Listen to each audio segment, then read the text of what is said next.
매주 월요일 전략 이야기로 한 주를 시작하겠습니다. 유한타증권 유동원 본부장과 함께 할게요. 본부장님 어서 오세요. 안녕하십니까. 자, 미증시 정말 강합니다. 울트라 슈퍼위크를 보낸 지난주 시장은 정말 쉬어갈 생각이 없나 보다라고 생각을 했는데 주 마지막 날 발표되었던 고용지표가 모두를 놀라게 했거든요. 금요일은 조정이 나왔습니다. 전반적인 미국 증시 시장 어떻게 좀 받아들이는 게 좋을까요? 네, 자, 말씀하신 대로 주간 단위로 보면은 계속 상승세를 이어갔습니다. 지난주에 일주일 동안에 S&P 500이 1.6% 상승을 했고요. 나스닥이 3.3% 상승을 했고 러셀 2000이 3.8%나 상승을 했습니다. 그래서 전체적인 상승 흐름이 나타나긴 했었는데 금요일 날 조정이 제법 크게 들어왔고요. 어느 정도 좀 쉬어가야 되는 숨고르기 기간이 필요하다는 말씀은 드리겠습니다. 차트를 보면서 좀 설명을 해드리면은요. 여기 지금 S&P 500이 올라와 있는데 볼린저 밴드 상단을 지금 찍었었을 때가 큰 폭의 하락이 있었던 지난 8월 달입니다. 이번에 또다시 찍고 지금 살짝 내려오고 있는 그런 타이밍이겠고요. 또 주간으로 넘어가더라도 볼린저 밴드 중단이라든지 60일선이라든지 이렇게 터치를 하면서 지금 조정이 좀 일어나고 있습니다. 그런데 나스닥 차트를 보면 훨씬 좋은 모습이 나타나고 있어요. 보시면은 200일선을 뚫고 올라갔고요. 볼린저 밴드 상단을 뚫고 올라갔습니다. 그렇다라는 것은 이제 주봉 차트로 봤었을 때 다음의 고점인 13,000포인트를 돌파할지 안 할지를 좀 지켜봐야 되는 그런 타이밍입니다. 전체적으로 어쨌든 차트상으로서는 좀 쉬어가야 되는 타이밍이 아닌가라는 생각이 들게 합니다. 특히 S&P 500이 그렇다라고 생각하실 수가 있겠는데 근데 좀 긴 차트를 한번 보실까요? S&P 500의 기술적 분석을 해봤었을 때 지금 삼각 박스권을 뚫고 올라가고 있는 타이밍입니다. 그래서 전체적으로 지금 저항선에 도달을 했고 또 지금 뉴스가 나왔던 게 고용지표가 워낙 좋게 나왔다 보니까 어느 정도 좀 쉬어가자라고 생각했는데 그런 숨고르기가 나타났다라고 말씀을 드리겠고요. 하지만 중장기적으로 놓고 봤었을 때 특히 상반기를 놓고 봤었을 때 추가적인 상승이 일어날 수 있기 때문에 이런 상황에서는 나스닥 위주의 좋은 투자 기회를 살려보는 것이 좋겠다라고 말씀을 드리겠습니다. 네, 오히려 조정 시 매수 관점 유효하다. 좀 중장기적으로는 긍정적인 진단 내려주신 건데요. 일단 뭐 고용지표 얘기를 좀 더 해보도록 하겠습니다. 솔직히 빅테크 감원 이야기는 계속해서 들리는데 실업률은 54년 만에 가장 낮대요. 네. 참 아이러니하지만 일단 지표는 너무나 고용시장이 과열 구간에 있다라는 것을 말해주고 있습니다. 이런 상황에서 시장 이제 금리 인상 중단론에 힘을 잃은 거 아니냐는 그런 우려가 나오고 있는데 어떻게 보세요? 네, 자 금리 인상이 계속 이어질 거다라고 파월 의장이 발표를 했었죠. 그리고 5%대까지 올릴 거다라고 얘기를 하고 있고요. 그런 추세가 이어질 겁니다. 근데 중요한 것은 이제 언제 내리느냐 하는 부분인데 저는 오히려 미 연준이 금리를 빨리 안 내리는 게 시장에 더 좋다라고 생각을 합니다. 어쨌든 우선 이렇게 걱정이 되고 있는 이유는 고용지표가 워낙 좋게 나왔기 때문에 그렇습니다. 그 내용을 좀 들여다보겠습니다. 지금 신규 고용 추이를 보시면은 실제가 51만 7천 명이나 나왔어요. 예상치가 18만 5천 명이니까 3배가 넘습니다. 게다가 작년에 안 좋았다라고 얘기하는데 평균치가 40만이니까 그것을 훌쩍 넘는 그런 숫자가 나왔습니다. 또 다른 숫자들을 보면은요. 말씀하신 대로 실업률이 3.4%가 나왔어요. 예상치는 3.6입니다. 파웰 의장이나 미 연준이 얘기하는 것은 이 숫자가 4.4% 정도 가야지 피봇, 금리를 내리는 이런 가능성이 생긴다라고 얘기를 하는데 한참 멀어 보입니다. 여기에 또 노동 참여율도 62.2%에서 62.4%로 상승을 하는 모습을 보여줬기 때문에 전체적으로 또 다시 인플레이션이 상승하는 것이 아닌가 이런 걱정을 하게 합니다. 자, 그렇다 보니까 좀 차트를 한번 보시면은 달러 인덱스가요, 계속 지금 빠지고 있었다가, 그 금요일 날 급등을 하면서 1% 이상 상승을 했어요. 또, 미국의 10년 국채 금리도 계속 하락을 하는 추세에 있다가 지금 반등을 했습니다. 그래서 3.4%가 깨지는 듯 했으나 다시 3.5% 위로 올라오는 모습이 나오고 있습니다. 자, 이렇다 보니까 낙타 등의 모습, 즉, 1970년대 이렇게 올라갔다 떨어지고 또다시 올라가는 이럴 가능성을 생각하면서 지금은 떨어지고 있지만 또다시 올라가는 게 아니냐 이런 걱정을 하게 됩니다. 그렇기 때문에 계속적으로 좀 조정이 있을 수 있을 가능성에 대해서 걱정들을 하는 것 같습니다. 그렇지만 굉장히 중요한 차트 하나 올려드릴게요. 이 차트입니다. 이게 뭐냐면 임금 상승률의 차트예요. 그러니까 고용자 수로 보면은 숫자가 굉장히 좋게 나오는데 전체적인 임금 상승률을 보시면 가파르게 떨어지고 있습니다. 그래서 이렇게 떨어진다라는 것은 인플레이션을 크게 자극하기가 어렵다라고 말씀을 드리겠고요. 여기에 결국 생산성이 얼마나 좋아지느냐에 따라서 기업 실적이 가파르게 떨어질 것인가 하는 부분인데요. 지금 보시면 이런 숫자가 나오고 있죠. 100만 달러 매출을 만들기 위해서 필요한 고용자 수가 1980년대는 8명 정도 됐다면 지금은 2명까지 떨어져 있고요.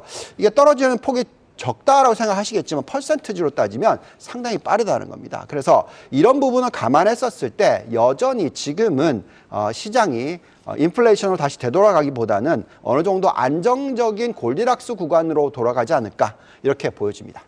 네, 고용 수치는 높았지만 임금 상승률은 안정적이다. 인플레를 크게 자극할 정도의 상황은 아니니 지금의 조정을 좀 매수 기회로 활용해보자라고 말씀을 해주셨는데 그렇다면 지금 이 시점에서 포트는 좀 어떻게 구성을 해보는 게 좋을까요? 네, 자 포트폴리오 좀 지겨울 수도 있겠지만 다시 한번 보여드리겠습니다.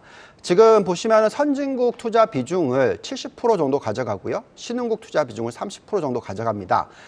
신흥국의 현재 시가총액 기준으로서는 20%니까 신흥국 비중을 많이 들고 가는 거죠. 그만큼 달러의 약세 기조에 대해서 여전히 유효하다라고 생각합니다. 그렇지만 선진국을 보시면은 나스닥 100 위주의 투자 비중을 60% 정도 가져가고요. 유럽은 독일, 영국, 프랑스 쪽을 많이 가져간다 말씀을 드리겠습니다. 더 중요한 것은 아무래도 한국이겠죠. 전체적으로 한국과 중국의 비중 그리고 대만을 상당히 높게 가져가는 전략을 펴고 있습니다. 그만큼 원자재 가격의 상승보다는 경기가 어느 정도 안정을 찾을 것에 기대를 하면서 전체적인 흐름은 제조 강대국에 대한 초점을 맞추시는 것이 중요하다는 말씀을 드리겠습니다. 네, 성장주 안에서 또 주목해야 할 섹터, 가치주 안에서 관심을 가지고 있어야 할 섹터 또 이제 나눠서 말씀해 주실 텐데 네. 이제 시장이 굵직한 이벤트를 보내고도 상승하는 저력을 보여줬잖아요. 향후 어느 정도의 좀 추가 상승 여력이 있을지 궁금하거든요. 시장 네. 좀 어떻게 예단하세요? 네, 자 우선 섹터별로 포트폴리오 네. 먼저 말씀을 드리겠습니다. 말씀하신 대로 지금 섹터가 굉장히 중요합니다. 보시면은 반도체, AI, 자동화, IT 이쪽을 20% 정도 가져가고요. 신재생 에너지를 20% 정도, 전기차 부품을 20% 정도 가져갑니다. 이런 쪽이 전체적인 성장이 크게 나타나는 업종이고요. 또한 가치주 중에서도 보시면은 지금 소비 여행 쪽을 많이 늘렸습니다. 그리고 또 원자재 쪽을 보시면은 아무래도 이제 4차 산업혁명 관련된 리튬이라든지 이런 쪽에 관심을 가집니다. 자, 이렇게 포트폴리오를 구성을 해 놓았는데 그렇다 하더라도 어느 정도까지 가면은 좀 쉬어가야 되는지 또는 상승 여력이 부족한지를 봐야 되겠는데요. 저희가 테이블을 한번 만들어 봤습니다. 자, 어떻게 보여지냐면 앞으로 이익 증가율이 없다라는 가정, 즉 경기가 둔화가 많이 돼서 경기 침체로 살짝 간다라고 생각하고요. 대신에 금리는 안 올라가서 3.5% 수준이 유지가 된다라고 생각했었을 때의 적절한 숫자는 여기 보시면 다우존스 37,000, S&P 4,300, 나스닥 13,300, 400 정도 나옵니다. 자, 이 숫자가 한 5에서 10% 정도 추가 상승할 수 있는 것이죠. 아마도 이런 숫자가 올해 상반기에 저희는 볼 수 있다고 생각하고요. 좀 길게 봤었을 때 이익 컨센서스가 다시 돌아선다. 즉 이익이 줄어드는 것이 아니고 플러스 전환했었을 때는 상승 여력이 약 10%에서 20% 가까이 정도가 나오고 있습니다. 그래서 이렇게 보는 게 중요하겠고요. 그렇다면 지금 현재 우리가 계속 얘기하는 게 상고, 하반기에는 저일지 중일지 고일지 잘 모르겠는데 맞아요. 그거는 어떻게 결정이 나냐면 경기 침체가 얼마나 세게 올 건지 아니면 경기 침체가 안 올 건지 이걸 가지고 판단을 해야 되는데 지금 상황으로 봤었을 때는 경기 침체가 오지 않을 확률이 더 높지 않을까라고 생각이 듭니다. 여기 보시면은 지금 많이들 이 서비스 PMI 지표가 급락해서 경기 침체가 세게 올 거다라고 걱정들 하셨는데 보시면 하락을 빠르게 한 것만큼 빠르게 상승을 했습니다. 지금 현재 예상치가 50.4였는데 55.2가 나오고 있고요. 또 글로벌 PMI 지표를 보면 제조업 PMI 지표를 보면 급격하게 반등을 하는 모습을 보여주고 있습니다. 그래서 전체적으로 지금 미국의 예대율도 보시면 아직까지 갈 길이 멀어요. 그래서 그만큼 대출이 일어나면서 경기를 안정적으로 성장하게 해줄 것이다 라고 생각하고 있고요. 그렇기 때문에 지금 여전히 경기 침체가 없다면 성장주 위주의 포트폴리오 구성이 중요하고 지금 조정이 좋은 투자 기회라고 말씀을 드리겠습니다. 성장 중심의 포트를 좀 구성을 해보자. 그리고 조정 시 매수 관점 유효하다. 상고하고도 될 수 있다라고 말씀을 해주셨습니다.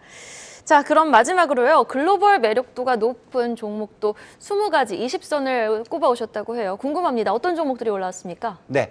자, 우선 먼저 말씀드릴 게 이게 추천이 아닙니다. 네. 저희가 이제 모델을 뭐 수천 개를 집어넣고 기업들을 돌려봤었을 때 상승 여력이 높은 기업들이 올라옵니다. 그래서 컨센서스를 가지고 활용을 했더니 어떤 결과값이 나왔는지가 중요한데요. 자, 보시면 1위부터 3위가 이 신재생 에너지, 태양광 종목들이 올라왔고요. 그 다음에 4위가 바이오 쪽, 그리고 한국 회사들도 올라옵니다. 근데 쭉 보시면은 대부분 다 지금 성장주 위주의 뭐 신재생 에너지라든지 바이오 업종, 그리고 리튬 관련된 쪽. 그러네요. 그렇고요. 그 다음에 소비가 올라오는데 미국의 델타 에어라인즈가 올라옵니다. 그만큼 여행 쪽에 대해서 관심을 가지실 필요가 있다라고 말씀을 드리겠고요. 11위부터 20위를 보시더라도 대부분 성장주 있고요. 또 미국의 유나이티드 에어라인, 또 이것도 여행주죠. 그리고 밑으로 좀 내려가면 아무래도 지금 소비와 성장이 섞여 있는데 성장 부분에 있어서는 계속 말씀을 드렸습니다만 뭐 AI, IT, 신재생 에너지, 전기차 이런 쪽이고요. 그다음 가치주로 놓고 보면은 여행 같은 소비 관련 쪽이 굉장히 좋아 보입니다. 그래서 이런 포트폴리오를 보시면서 종목들을 좀 잘 골라내셔서 올해 투자를 하시면 상대적으로 좋은 수익을 올리지 않을까라는 기대를 해봅니다. 네, 글로벌 톱 20 종목까지 확인해봤습니다. 월요일 진짜 전략 시간 유한타증권 유동원 본부장과 함께해봤습니다. 오늘 말씀 고맙습니다. 감사합니다.